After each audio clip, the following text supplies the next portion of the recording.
This weather video is driven by 802cars.com, representing 802 Toyota, Twin City Subaru, and 802 Honda, all located off of Exit 7 on Interstate 89.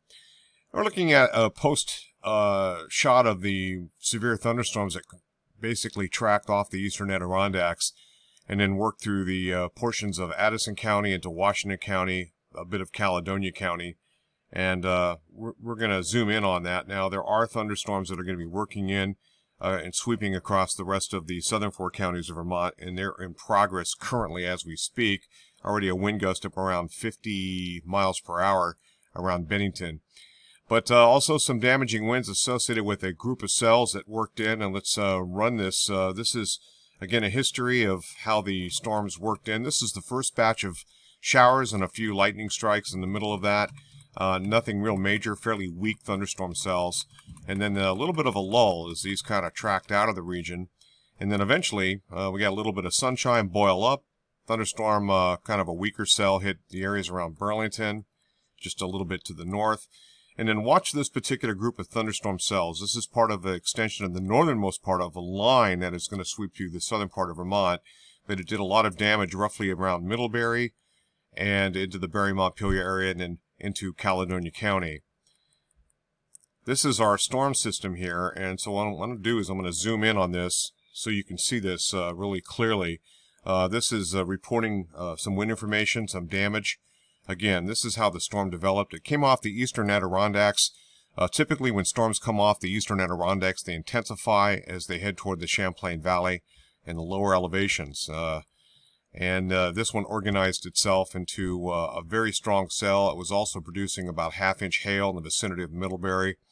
At this point in time, it was also producing a wet microburst, and not very long after that, we had wind damage report here with several reports of scattered trees and power lines down in most sections of Middlebury.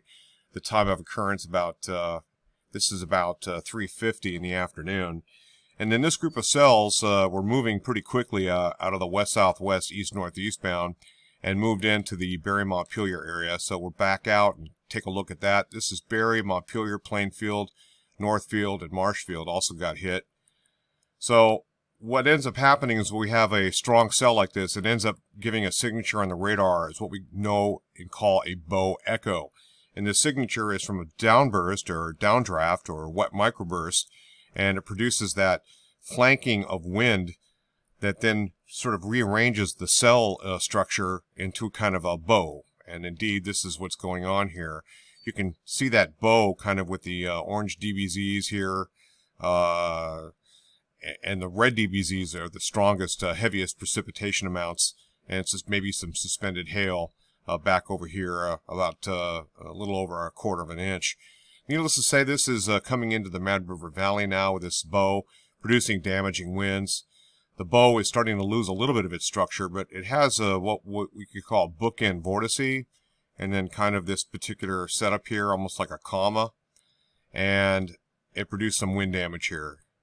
And this is 12-inch diameter branches down by thunderstorm winds. That's located in Waitsfield. Moved out of the Mad River Valley into the Northfield area and north into the Barre-Montpelier area. Quite a bit of lightning. Of course, National Weather Service has been doing a very good job of putting out warnings out ahead of this particular cell. And then it continued to work through the Marshfield, Plainfield area. Here it looked like it had a little bit more of a bowing structure.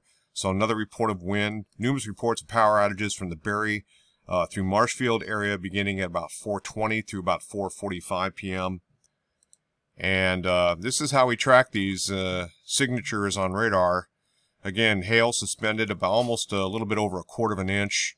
Another shot of wind damage, trees and power lines down on School Street, Route 2 in Plainfield. And continuing toward St. Johnsbury, the cell was starting to lose a little bit of its structure at this point in time, and this is about where we are currently based on radar. So pretty good history coming out of Addison County right across into Washington County. Some of the computer modeling earlier today was showing this fairly nicely. This is our current sort of line, if you will, that's sweeping across the southern four counties of Vermont. It produced some damage in Bennington County. They had a wind gust of 50 miles per hour. Numerous trees and wires down on Route 7 down around Bennington, and a little bit to the west there and Bennington also being reported. So this will be leaving the area, and the rest of it, there's still a little bit of thunderstorm activity, but these are losing ground, and I'm not anticipating them to be nearly as strong. And one other look here, you can see a trail of damage with numerous outages. These are power outages, and about 166 events, about almost 15,000 people out of power currently. And from this and the combination of these lines that are working on through. Looking at 3-hour precipitation, 71/100ths of an inch. That was in Moortown, Vermont, near the Mad River.